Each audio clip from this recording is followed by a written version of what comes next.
안녕하세요. 뉴스와 사람들입니다. 검찰이 포렌식을 통해 밝혀낸 여인영의 핸드폰 메모에는 지난해 10월 27일 작성된 포고령이란 말이 등장하는데, 포고령 위반 최우선 검거 및 압수수색, 휴대폰 사무실, 자택 주소 확인, 행정망, 경찰청, 건강보험 등이 있습니다. 이어 지난해 11월 9일 메모에는 이재명, 조국, 한동훈, 우원식 등의 14명의 명단이 나옵니다.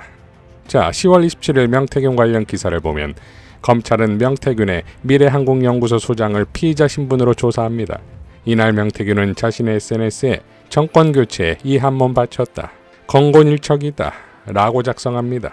윤석열 캠프의 정책총괄 지원실장이었던 신용환 전 교수가 윤석열 캠프 대선 당일에도 명태균의 보고서로 회의했다고 폭로하면서 윤석열이 경선 이후 명태균과 관계를 단절했다는 해명이 거짓으로 드러납니다. 민주당은 신용환을 국회 증인으로 추진합니다. 한겨레는 국책사업 이권 개입으로 번지는 명태균 의혹이라는 제목의 사설을 냅니다.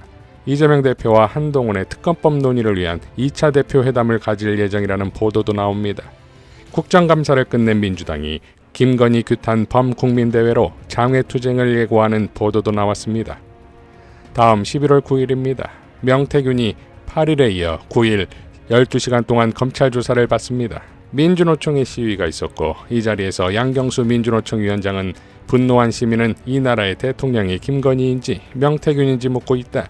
윤석열 정권은 눈과 귀를 닫고 제멋대로 폭주를 멈추지 않겠다고 한다 라고 연설합니다.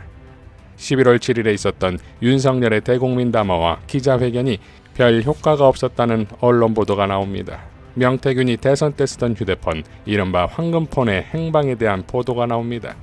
자, 명태균이 조선일보 기자에게 USB를 넘긴 시기가 10월이고 11월 7일에는 윤석열은 대국민 담화 및 기자회견에서 제가 명태균 씨와 관련해서 부적절한 일을 한 것도 없고 또 감출 것도 없다 라며 명태균에 대한 선을 그어버립니다. 이어 11월 15일 명태균은 구속됩니다. 내란 수사 과정에서 김용현은 11월 24일 윤석열이 명태균을 언급하며 비상조치를 말했다는 취지로 검찰에 진술했고, 12월 2일에는 명태균의 변호사가 휴대폰을 제출할 수 있다고 선포합니다. 이어 다음 날인 3일 윤석열은 12.3 내란을 일으킵니다. 겸유공에 출연한 노영희 변호사는 다음과 같이 밝혔습니다. 김건희 씨 입장에서는 명태균 씨만 가지고 있던 파일을 이제 조선일보도 가지고 있어. 네. 명태균은 구속시키면 되지만 조선일보는 구속도 못 시켜. 그러니까 자기를 협박한다고 여기지 않았을까? 그렇게 제가 짐작하는 건데. 네. 그 짐작이 너무 맞죠. 그 짐작이 너무 그럴듯하고, 왜냐면 타이밍이 다 맞아요. 타이밍상으로 맞죠. 지금 이 USB를 10월 말인가 뭐 이렇게 줬다는 거잖아요. 네. 그러면 실제 이거 가지고 자기네끼리 이제 계산했던 타임이 11월 12월이에요. 조선일보 입장에서. 그리고 그 타임까지는 아직 12월 3일 전까지는 계엄을 선포하지 않았는데 이미 그 타임에 청원에서는 이 포렌식 같은 걸 해가지고 카톡이나 이런 것들이 다 위로 올라가 있던 타임이 11월 4일이라는 거잖아요. 그러면 윤석열 씨 측에서는 일단 이 창원지검의 수사 내용이 이제 올 것이 왔구나, 다 드러났구나, 이걸 하나 아는 과정. 또 하나는 중요한 건 그럼에도 불구하고 육성 녹음이 아직 안 나왔기 때문에 그 부분이 공개되지 않아야 된다고 생각하는 부분이 있는데, 이제 육성 녹음이 있다는 게 USB를 통해서 밝혀진 거잖아요. 그 검찰만 막으면 되는 게 아니야.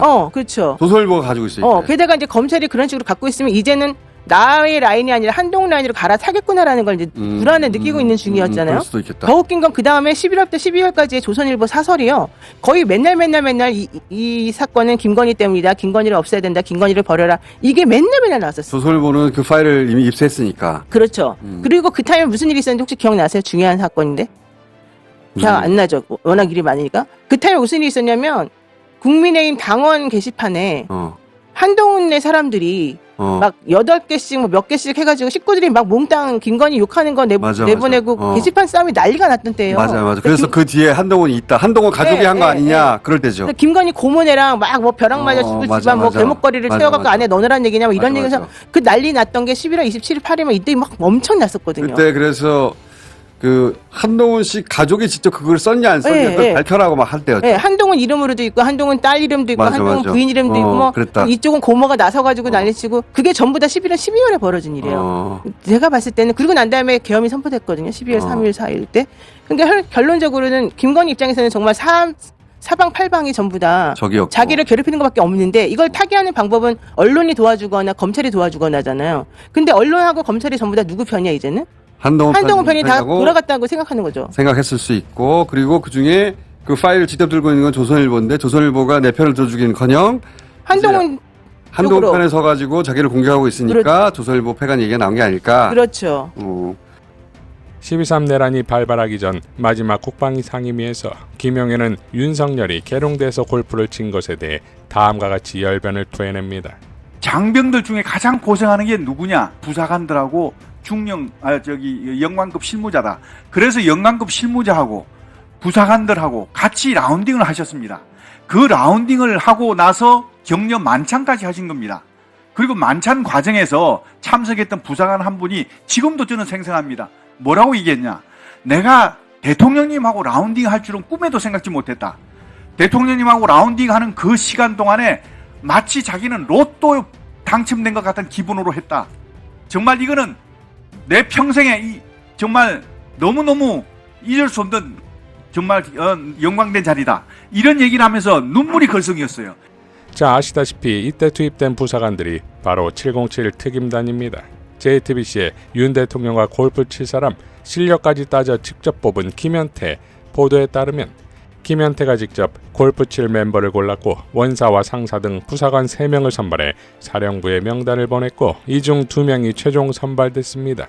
매불수에 출연했던 박선원 의원은 다음과 같이 발언했습니다. 특임대에 있는 부사관 불러다가 또 골프를 쳐주시는 은혜를 베푸셨고 그렇지. 네, 그래서 눈물 흘리고. 그래서 이제 다 됐다. 특임대가 나한테 이렇게 707이 충성한다.